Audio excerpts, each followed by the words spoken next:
अस्सलाम वालेकुम students, welcome back to the lecture of differential equations. जैसे कि हम 9.3 जो है होमोजेनियस डिफरेंशियल इक्वेशन इनके सॉल्यूशंस जो है वो डिस्कस कर रहे थे। हमने पहले इसके क्वेश्चन 1 से 8 तक डिस्कस किए, फिर इनिशियल वैल्यू प्रॉब्लम वाले जो क्वेश्चन है वो भी हमने डिस्कस किए 11, 13 और अब हम जो है जैसे मैंने आपको लास्ट लेक्चर के एंड पे बताया था कि ये जो क्वेश्चन नंबर 9 और 10 है ये मैं आपको एक दफ़ा करवाऊँगी सोल्व और फिर आपको बताऊँगी कि ये किस तरह से सोल्व किया जाएगा। इसमें क्वेश्चन नंबर 9 जो है इसको हम देख लेते हैं एक दफ़ा कि क्वेश्चन नंबर 9 में हमारे पास ये किस तरह से सोल्व होगा।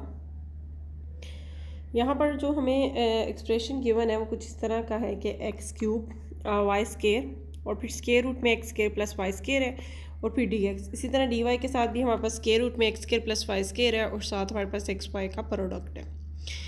अब सबसे पहले तो हमने इसको जो है वो होमोजीनियस चेक करना होता है, तो हमें वाई ओवर एक्स का फंक्शन बनाना होता है। तो वो चीज़ हम कर लेते हैं। D y over d x हमने एक साइड पे सेपरेट कर लिया और दूसरी साइड पे हमने ये पूरा फंक्शन जो है वो लिख लिया। अब यहाँ पर एक चीज़ आपने नोट करनी है कि यहाँ पर हमने इसमें से कॉमन क्या ले रहे हैं।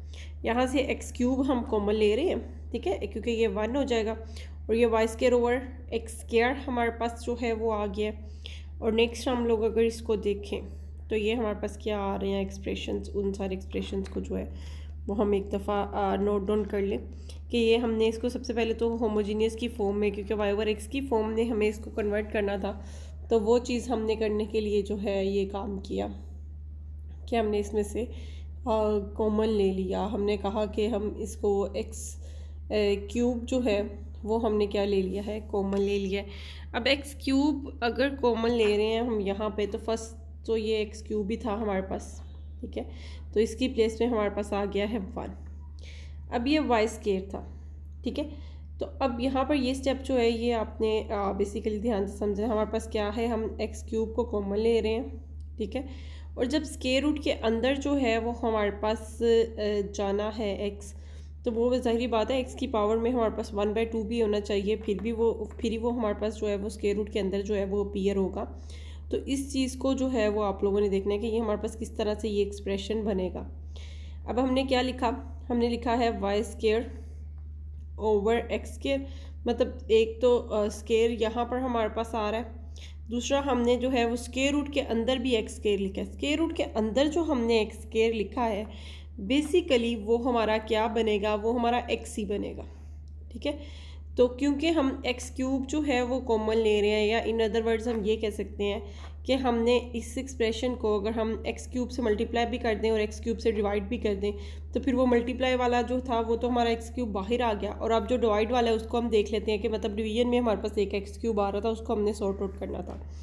अब स्केयर रूट के अंदर जो एक्स है वो हमारे पास एक्स स्केयर, ये यहाँ पर जो आपको नज़र आ रहा है ये बेसिकली एक्स ही है, क्योंकि ये स्केयर रूट के अंदर हमारे पास पावर थी, तो स्केयर रूट क्योंकि हमारे पास उसकी वैल्यू 1/2 है, और ये हमारे पास चलिए मैं आपको यहाँ पर करके भी बता देती हूँ। से हमारे पास ये एक्सप्रेशन था, पहले तो हमारे पास एक्स क्यूब ही था, ठीक है, फिर मैंने क्या कहा आपको कि हम जो है वाई स्केयर इसके साथ भी एक्स क्यूब को मल्टीप्लाई भी करवा देते हैं और डिवाइड भी करवा लेते हैं एक्स क्यूब से, ठीक है। ये मैंने इस वाले वाई स्केयर को किया। अब इस टर्म को ज़रा देखें, अब ये वाली जो स्केयर रूट वाली टर्म है इसमें से मैं एक्स स्केयर कॉमन ले रही हूँ। एक्स स्केयर अगर हम यहाँ पर जो है वो कॉमन लेते हैं तो अंदर हमारे पास क्या बचेगा, 1 + y square over x square, ये चीज़ हमारे पास बच जाएगी, ठीक है। अब ये चीज़ जब हमारे पास बच जाएगी तो ये एक्स स्केयर जो है, क्योंकि अब ये मल्टीप्लिकेशन में आ गया तो स्केयर रूट सेपरेट हो सकता है। अब ये एक्स स्केयर जब इस स्केयर रूट से बाहर आएगा तो हमारे पास क्या एक्सप्रेशन बनेगा, पहले हमारे पास था, मैं पूरा इक्वेशन दोबारा लिख रही हूँ, यहाँ से एक्स क्यूब था plus y x cube over x cube into multiply. अब ये वाला एक्स स्केयर जब स्केयर रूट से बाहर आएगा तो ये एक्स आ गया, और स्केयर रूट के अंदर जो हमारे पास एक्सप्रेशन बचा है वो बचा है 1 + y square over x square, ये एक्सप्रेशन हमारे पास बच गया, ठीक है। अब इस पर हमने फोकस करना है, हमने कॉमन क्या लेना है, एक्स क्यूब को हम कॉमन ले रहे हैं, तो ये दोनों एक्स क्यूब तो हमारे आ गए कॉमन दोनों टर्म्स में से। अब ये एक्स जो है ये इस क्यूब के साथ कैंसिल होके बाकी हमारे पास पावर क्या बच जाएगी 2। ठीक है, तो हमारे पास बेसिकली जो हमारे पास सोल्यूशन आया है वो क्या आ गया है हमारे पास, सोल्यूशन हमारे पास यही बन गया कि एक्स क्यूब हमने कॉमन ले लिया तो y square over x square आ गया और 1 plus y square over x square. ठीक है, जैसे अभी आपको सिंप्लीफाई करके बताया, आप इसको दोबारा से खुद से करके भी वेरीफाई कर सकते हैं। सिमिलरली इसी तरह ये जो डिनोमिनेटर वाली टर्म है उसमें से भी हमने जो है वो क्या कर लिया है, एक्स क्यूब को जो है वो कॉमन ले लिया है। ठीक है, अब एक्स क्यूब यहाँ से हम जब कॉमन ले रहे हैं तो देखिए हमारे पास ये क्या एक्सप्रेशन बन रहा है। एक एक्स तो हमारे पास ये था, ठीक है, एक एक्स ऑलरेडी था। इस टर्म को भी मैं आपको सिंप्लीफाई करके बता देती हूँ। एक एक्स ऑलरेडी था तो एक्स स्केयर से हम क्या कर लेते हैं, मल्टीप्लाई भी कर लेते हैं, और एक्स स्केयर से क्या कर देते हैं, डिवाइड भी कर देते हैं। ठीक है, और ये जो स्केयर रूट है इसमें से हम एक्स स्केयर कॉमन ले रहे हैं तो बाकी हमारे पास यहाँ पर ये एक्स स्केयर कॉमन ले लिया, 1 आ गया, plus y square over x square, ये चीज़ हमारे पास आ जाएगी। ठीक है, अब ये एक्स और ये एक्स स्केयर मिलके ये तो एक्स क्यूब हमारा जो है ये कॉमन जो आया है बाहर वो आ गया। ठीक है, बाकी हमारे पास डिनोमिनेटर में एक्स स्केयर बच रहा है, लेकिन यहाँ पर हमारे पास क्या आ रहा है, एक्स। अब ये एक एक्स जो है ये कहाँ हमने कैंसिल आउट किया है, ये वाला एक्स स्केयर जो मल्टीप्लिकेशन में आ गया, जब ये स्केयर रूट सेपरेट सेपरेट होगा तो ये एक्स स्केयर हमारे पास क्या बन जाएगा। बेसिकली स्केयर रूट में ये प्रॉपर्टी हमारे पास होल्ड करती है ना कि अगर दो का प्रोडक्ट है तो हम square root A multiply square root B लिख सकते हैं। ठीक है, तो अब ये स्केयर रूट एक्स पे जब सेपरेट होगा तो ये हमारे पास बाकी एक्स स्केयर पे जब सेपरेट होगा बाकी हमारे पास क्या बच जाएगा, एक्स। तो जब ये एक्स हमारा बाहर आएगा तो ये इस एक्स स्केयर के साथ कैंसिल हो जाएगा। ठीक है, मतलब ये वाली टर्म हमारी इसके साथ जो है वो कैंसिल आउट हो जाएगी पावर के साथ, बाकी हमारे पास सिर्फ डिनोमिनेटर में एक्स बच गया, और ये जो हमारे पास स्केयर रूट में है वो 1 plus y square over x square ये बच गया। ठीक है, तो ये हमने थोड़ा जो है इसकी कर ली सिंप्लीफिकेशन। अब ये एक्स क्यूब हमारा जो है ये कैंसिल आउट हो जाएगा तो ये पूरा का पूरा हमारा फंक्शन जो है वो वाई ओवर एक्स की फॉर्म में आ गया। अब ये होमोजीनियस तो हमने इसको शो कर दिया, अब आगे तो हमारा वही पैटर्न है। अब हमने इसको क्या करना है, वाई की जगह पे वी एक्स पुट करना है, तो फिर d y over d x की प्लेस पे हमारे पास v plus x d v over d x आ जाता है। ठीक है, तो हमने ये सारे वी पुट कर लिया जो है वाई ओवर एक्स की प्लेस पे, तो ये हमारे पास जो है वो एक्सप्रेशन बन गया है। अब ये वी जो है लेफ़्ट साइड वाला इसको राइट साइड पे आके हमने सब्ट्रैक्ट भी कर लिया, एलसीएम ले लिया, तो फाइनली हमारे पास जो एक्सप्रेशन अपीयर हो गया है वो ये आ गया। अब यहाँ पर ये दो टर्म्स जो है ये कैंसिल आउट हो रही हैं जिसकी वजह से ये हमारे पास मज़ीद सिंप्लीफिकेशन जो है वो इसकी हो गई है। फाइनली हमारे पास ये टर्म बच गई, इसको हम उठा के इधर डी वी के साथ ले जाएंगे और ये एक्स इस साइड पे हम राइट साइड पे ले आए, 1 ओवर एक्स हो गया और डी एक्स इसके साथ आ गया। ठीक है, अब इसकी करनी है हमें इंटीग्रेशन। अब इसकी इंटीग्रेशन भी पे भी ज़रा फोकस करिएगा कि किस तरह से हमारे पास ये इंटीग्रेशन आ रही है। हमने क्या कहा कि पावर के अंदर वाले का अगर डेरिवेटिव साथ पड़ा हो तो फिर हम पावर रूल लगा सकते हैं। अब पावर के अंदर जो फंक्शन है वो 1 प्लस बी स्केयर है, तो 1 प्लस बी स्केयर का जो डेरिवेटिव है वो हमारे पास बनता है 2b। ठीक है, 1 प्लस बी स्केयर का डेरिवेटिव 2b है, यहाँ पर इसकी पावर 1/2 है, तो इसके पावर रूल जब लगेगा तो इसकी पावर में हमने क्या करना है, 1 ऐड भी कर देना है और उसी पावर से जो है वो क्या करना होता है, डिवाइड भी कर देना होता है। क्योंकि 2b बनाना था तो इसलिए हमने ये 2 से मल्टीप्लाई और डिवाइड किया, ये जो 1/2 आया है ना, क्योंकि हमें डेरिवेटिव 2b चाहिए था तो इससे हमने 2 से मल्टीप्लाई और डिवाइड कर लिया। 1 ओवर एक्स का इंटीग्रेशन जो है वो तो log x आ गई, कॉन्स्टेंट भी हमने log की फॉर्म में ही ले लिया। अब नेक्स्ट मज़ीद देख लें, अब अगेन हमने जो है वो v की प्लेस पे वाई ओवर एक्स पुट कर दिया और फिर इसको थोड़ा सा सिंप्लीफाई कर लें। यहाँ पर उसी तरह ही राइट साइड पे जैसे वो लोग हम कॉमन ले लेते थे, दोनों के साथ जो है वो जब ऐड हो रही हैं दो टर्म्स लोग वाली, तो हम इसको मल्टीप्लिकेशन में हमने इसको कन्वर्ट कर लिया। ये वाला 3 जो इधर डिवाइड हो रहा था ये दूसरी साइड पे जाके मल्टीप्लाई हो गया। ठीक है, अब लोग में क्योंकि है तो फिर ये उसकी पावर में अपीयर हो जाएगा। ठीक है, अब c तो कॉन्स्टेंट है। ठीक है, c का अगर आप क्यूब भी लेंगे तो वो भी एक कांस्टेंट ही आना है, तो इसे हमने उसकी प्लेस पे तो c रहने दिया और x का हमारे पास यहाँ पर क्या आ गया, क्यूब आ गया। और इधर लेफ्ट हैंड साइड पे जब हमने इसको सिंप्लीफाई किया तो इधर भी x क्यूब आ रहा है। तो ज़रा फ्रैक्शन को हमने एलिमिनेट करने के लिए जो है या रिक्वायर्ड आंसर जो है वो बनाने के लिए हमने इस x क्यूब को भी जो है वो राइट साइड पर जो है शिफ्ट कर दिया। तो ये फाइनली हमारे पास इस क्वेश्चन का क्या आ गया है, सोल्यूशन आ गया इस डिफरेंशियल इक्वेशन का। इसमें ये स्टेप इंपॉर्टेंट था जहाँ पर हमने एक्स क्यूब को कॉमन लिया कि इसको किस तरह से हमने जो है वो सिंप्लीफाई किया। इन स्टेप्स को समझना जो है वो इम्पोर्टेंट है। तो इसमें अगर आपको फिर भी कोई कन्फ्यूजन हो तो आप मेरे से जो है वो डिस्कस कर सकते हैं। अब नेक्स्ट एक और ये क्वेश्चन नंबर 10 है, ये भी थोड़ा सा डिफरेंट है। इसमें भी हम देख लेते हैं, इसमें डबल रेडिकल्स बेसिकली डबल ये स्क्वायर रूट्स आ रहे हैं दोनों टर्म्स में, तो इसको भी हम देख लेते हैं किस तरह से हम जो है वो इसको सोल्व करेंगे। इसमें तो सिंपली हमने जो है वो इसको जो है वो स्क्वायर रूट एक्स से जो है वो डिवाइड कर देंगे, ठीक है, और न्यूमिनेटर को भी और डिनोमिनेटर को भी, तो वो ये हमारे पास एक्सप्रेशन जो है वो वी ओवर एक्स की फॉर्म में आ जाएगा ये वाला। फिर इसकी प्लेस पे हमने जो है वो वी पुट कर दिया, ठीक है। इस तरह के क्वेश्चन तो आप पहले कर चुके हैं। अब यहाँ से आगे ये वाला जो स्टेप है ये इंपॉर्टेंट है। अब डिनोमिनेटर में दोनों हमारे पास स्क्वायर रूट की टर्म्स में आ रही हैं, ठीक है, और इसको हम जो है वो एलिमिनेट करना चाहते हैं, तो इसके लिए हमें करना पड़ेगा इसको रैशनलाइज। अब किस तरह से रैशनलाइज करते हैं ये देख लेते हैं। यहाँ पर क्योंकि ये हमारे पास आ रहा है नेगेटिव में, क्योंकि ये मज़ीद सिंप्लीफाई नहीं हो सकती ये वाली जो फॉर्म है, इसको सिंप्लीफाई करने के लिए हमें रैशनलाइज करना ही पड़ेगा ताकि हम डिनोमिनेटर से जो है ये स्क्वायर रूट ख़त्म कर सकें। अब यहाँ पर ये हमारे पास 1 प्लस वी का स्क्वायर रूट है और ये 1 माइनस वी का स्क्वायर रूट है, और सेंटर में हमारे पास क्या आ रहा है नेगेटिव। अब रैशनलाइज जब हमने करना है तो ये 1 प्लस वी वैसे का वैसे ही, 1 माइनस वी भी वैसे का वैसे ही, लेकिन यहाँ पर अगर हमारे पास नेगेटिव है तो इधर हमने क्या लेना है पॉजिटिव, ठीक है। ये पॉजिटिव वाली टर्म से सेम उसी टर्म से मल्टीप्लाई और डिवाइड हमने कर देना है। अब इसका हमारे पास फ़ायदा क्या होता है, बेसिकली हमारे पास जो एक फार्मूला है a minus b into a plus b, ये जो हमारे पास फार्मूला है ये हमारा किसके इक्वल होता है, ये हमारा इक्वल होता है ए स्क्वायर माइनस बी स्क्वायर, ठीक है। यहाँ पर से ए ये है, बी हमारा ये है और ये नेगेटिव आ रहा है, तो इसलिए हमने इसको पॉजिटिव वाले से मल्टीप्लाई और डिवाइड कर दिया ताकि जो हमारे पास डिनोमिनेटर में है वो टर्म स्क्वायर की फॉर्म में हो जाए, तो फिर वो हमारे पास सिंप्लीफाई हो जाएंगी और इसका ये जो स्क्वायर रूट है वो भी हमारा क्या हो जाएगा, एलिमिनेट हो जाएगा। तो यहाँ पर फिर हमने क्या किया कि ये हमने इस पर जो है ये स्क्वायर ले लिया, ठीक है।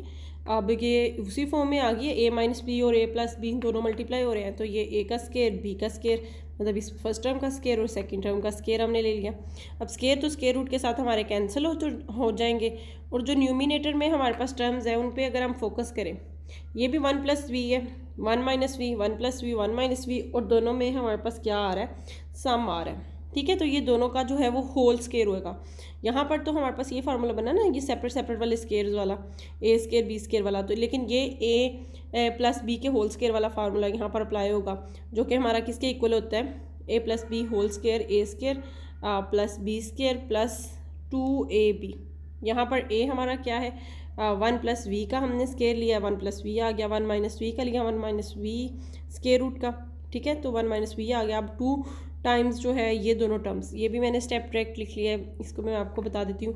यहाँ पर हमारे पास 2 टाइम्स प्रोडक्ट आना था 1 प्लस वी का इंटू 1 माइनस वी, ठीक है।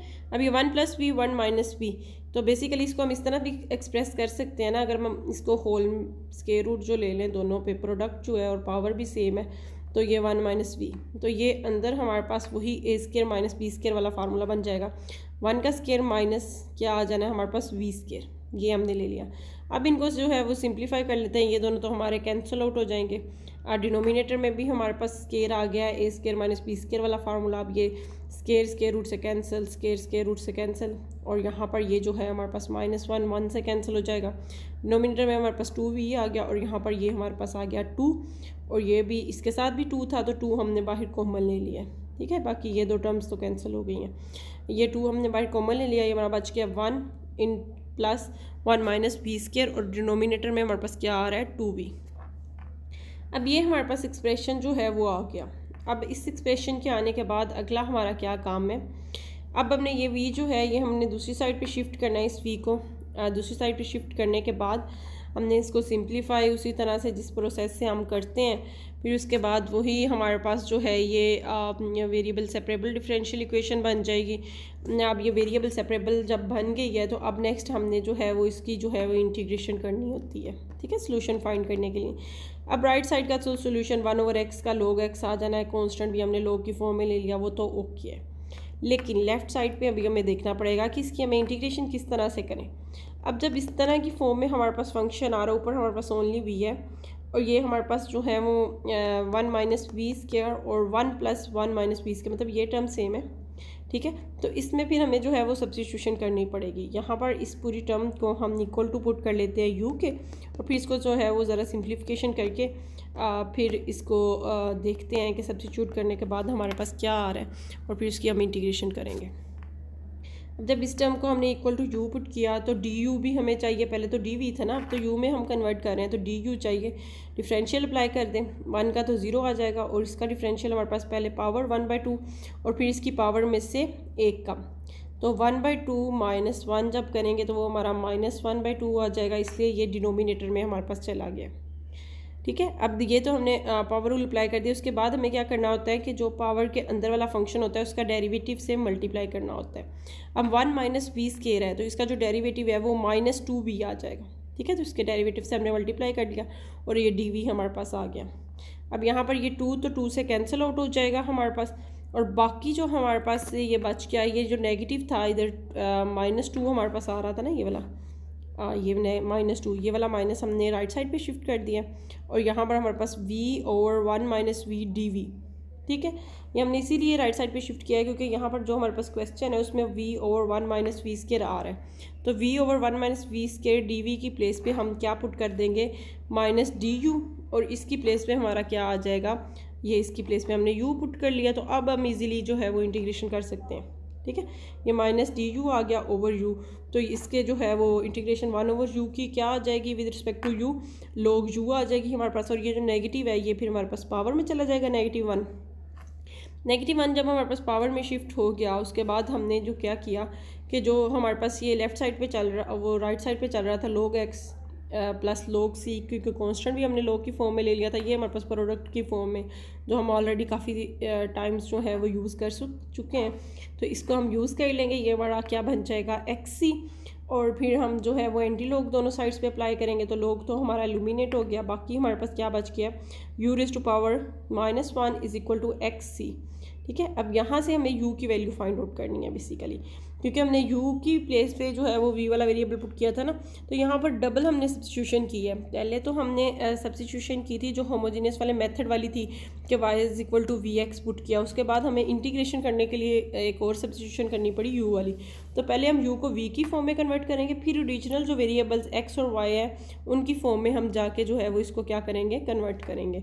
तो पहले तो ये u की प्लेस पे हमने v वाला वेरिएबल जो है वो रिप्लेस कर लिया, वो हमारे पास क्या था 1 + 1 - v स्क्वायर। ठीक है, और इधर से वैसे का वैसे ही हमारे पास फंक्शन रहा। अब v की प्लेस पे हमने क्या करना है, v की प्लेस पे हमने y/x पुट किया और फिर उसका जो है वो एलसीएम ले लिया, तो ये टर्म हमारे पास जो है वो आ गई है। तो फाइनली यहाँ से हमारे पास जो सोल्यूशन की फॉर्म है, हमने सिर्फ ये किया कि ये जो c डैश है कांस्टेंट वाली वैल्यू थी हमारे पास, इसको हमने एक साइड पे सेपरेट कर लिया, ये वाला x दोनों साइड पे डिवाइड हो रहा है, तो ये हमारा हो जाएगा कैंसिल आउट। ये हमारे पास सोल्यूशन आ गया x + x² √x² - y square. तो ये हमारे पास इस डिफरेंशियल इक्वेशन का क्या आ गया, सोल्यूशन आ गया। अब 9.3 के जो क्वेश्चन है, जैसे ये क्वेश्चन नंबर 12 है, इसी तरह क्वेश्चन नंबर 14 है, ये इनिशियल वैल्यू प्रॉब्लम्स हैं। तो आपने अब 9.3 जो है वो क्वेश्चन नंबर 14 तक जो है वो कंप्लीट करनी है। नेक्स्ट पार्ट में हम ये वाला टॉपिक डिस्कस करेंगे कि reducible to homogeneous differential equation, मतलब इसमें कोई फर्स्ट ऑर्डर ओडी गिवन होगी लेकिन वो होमोजीनियस होगी नहीं, हम उसको होमोजीनियस में रिड्यूस करके फिर उसका उसी मेथड से, जो मेथड हम ऑलरेडी डिस्कस कर चुके हैं कि किस तरह से हम होमोजीनियस डिफरेंशियल इक्वेशंस का सोल्यूशन फाइंड आउट कर सकते हैं, वो हम करेंगे। तो अभी ये है कि आपने ये जो एक्सरसाइज 9.3 है, इसके क्वेश्चन नंबर 15 तक जो है वो आपने इसको जो है वो 14 तक इसको जो है वो आपने कंप्लीट कर लेना है। ठीक है, पहले आप 8 क्वेश्चन कर चुके हैं, उससे आगे जो क्वेश्चंस हैं 14 तक आपने जो है वो इनको कंप्लीट कर लेना है, 9 से लेकर 14 तक। और नेक्स्ट पार्ट में हम जो है वो reducible to homogeneous differential equation ये टॉपिक जो है वो इंशाल्लाह डिस्कस करेंगे।